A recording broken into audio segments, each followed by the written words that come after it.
Hey, so you want to get good at tech? Well, you come to the right place. It's your boy Darchi. I'm going to show you how you can extract data from any website using just pure JavaScript, which is the programming language of kings. I kid. Some people will find that offensive. Check it out.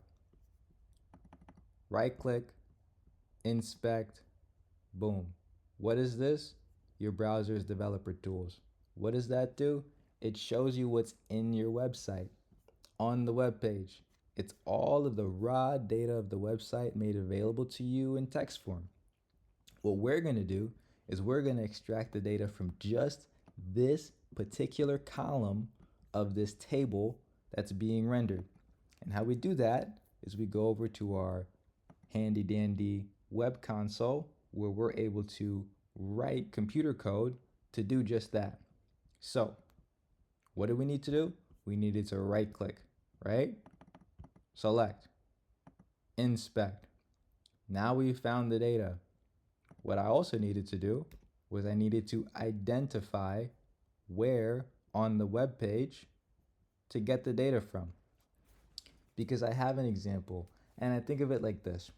Imagine you're looking at a cloud in the sky and you say, that looks like a cat to your friend. Your friend's like, which cloud? I don't know which cloud you're talking about. And you go, okay, look at the tree at the neighbor's house, right? Okay. And look at the car at that is underneath the tree. He goes, okay. Okay, now look up from that car. Do you see the cloud that I'm talking about now? Ah, yes, I do. We are going to perform the same thing with our scripts to the computer. Our scripts being the programming language or the code that is written and is executed by the computer. The computer is waiting for us to give it instructions to find and move and change the elements just like we are asking our friends to find and move and change their eyes, their gaze, to find the thing that we want them to see. It's no different. So, the first order of business, once we've opened our handy dandy developer tools, is to ID the data if it's not already available. And in some cases, you don't have to do this. But in the purposes of this video and what I'm about to do, it's very simple. And I'll show you why. So I've added this ID now. And now I'm going to paste the code that is going to extract the data for us. Now everything is done. All I have to do is click enter and the data will be extracted. But before I do that, I want to walk you through a little bit about what this code means because it looks confusing. This extracted data, imagine that wasn't even there. This pink part. Imagine it was just this. What does this look like? Extracted data is or equals a box. I'll also say this. That's what the equal sign means. Extracted data is a box. Okay? I haven't extracted any data yet. The extracted data is an empty box. But the computer doesn't understand it like that. It understands it like this. Is means equals. And in order to say what the box is, or what we're naming this empty box, because this is just a name, right? It could just be data. It could be box. Okay? I could name the box anything that I want that I'm going to put the data in. But in order to give this data a name first, I need to call it a variable. This sounds a little confusing, but in order for the computer to understand what you mean, you need to write these things. This is what's referred to as like syntax. It's the grammar that computers are very strict with their understanding of things. Although we have AI now, AI, even when it executes the code that it does, it still is mandatory to know what is meant by the words that you send it, or else it won't know what to execute at the end of the day. Because believe it or not, the AI is running off of binary code. So the binary cannot be misinterpreted. It will execute the binary exactly how it's given. Even if you give it a form of the idea first and it extrapolates from that a meaning, whatever meaning it ultimately interprets your message as, it will be translated into binary code, and that specific action will be performed. Nothing else, nothing more. So, at the higher level now, not the ones and zeros, we have to put silly things like var, which means variable, in front of our box name because the Borg has rules. Okay? Now, for the crazy, fun, interesting, and confusing part, this line or this chunk of computer code that I've highlighted is what's actually doing the extraction process. And I won't bore you with the specifics of it. I will go super, super high level. Remember how we ID'd this? Remember how we did that? I said that the ID of this table will be table. Okay. Well, what we're saying here is look at that table and look at the children inside of that table. Now, that's not the name of what I would call it. Like, I would call this the rows. But the computer programmers who created this language have designated children as the name for the rows. This is where programming becomes not as lenient or as loose as writing normal English or normal language. When you want to describe something to somebody, you have free autonomy to describe it however you would like. Like how when we named this extracted data or box, I had full autonomy.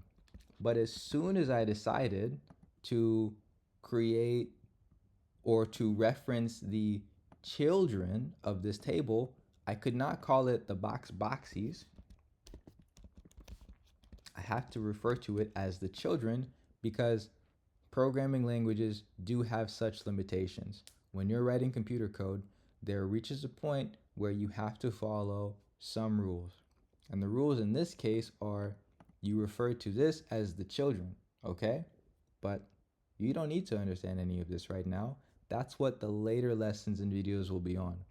All you need to know is that a process like extracting data from a website can be accomplished with just a few simple lines of computer codes, and it's the ability to see information not as rigid materials, but as resources that you can hack up and edit by your own accord. That's what I really want to get across with this video, is that nothing is permanent, nothing is rigid or fixated, and the true mind of a web development artist or hacker is one who sees the data and information is malleable and finds ways to maneuver or to transmute the data in ways that fits their objective. So I will pull back, digress now, and just run the code to show you that boom, all of the data from this column has been extracted and none of the data from the other columns were extracted at all. So if I go back to my handy dandy editor, I had already pasted it. You can see that there is the data from column 3 with all of the data excluded. If you found this video interesting and you want to learn more about tech or how you can build things, design things, hack the web, there's so much. There's so much. And look, the AI could have done this for us. The AI will do this for you for a fee. And I don't want to teach you how to use this alone. It is the programmer's mind that precedes, if that's the word, goes beyond the project or the actions that you take up with the Borg, the AI.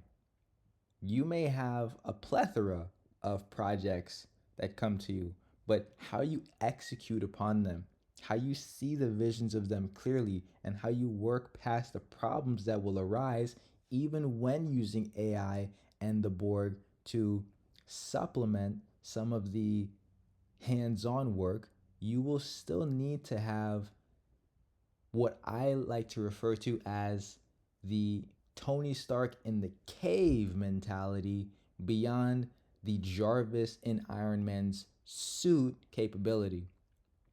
If Jarvis is Tony's right hand and accomplishes everything for him, could even pilot the craft while Tony is incapacitated, then the mind that built Jarvis is the mind that you want ultimately first, because you can't get to Jarvis without that mind. Tony didn't build the suit in the cave with Jarvis in his right hand. He had tin cans and wooden sticks, and yet he accomplished. Master this skill, and you won't even need computer code to resolve your conflicts and problems in life. That skill is transferable to every area of life, but as we can clearly see here with the Borg, it's most obviously um, noticeable in small little hacks, scripts, and tricks like web scraping. I don't have to sift through hundreds and hundreds and hundreds of lines and delete all of this data, because I saw with my own eyes where the data could be extracted, and within seconds I have that data ready at my disposal. So thank you for watching, and if you have any questions or if you want to get in contact with me, hit me up in the comments. I'll also leave my email. I'd love to hear from you. Thank you again for watching.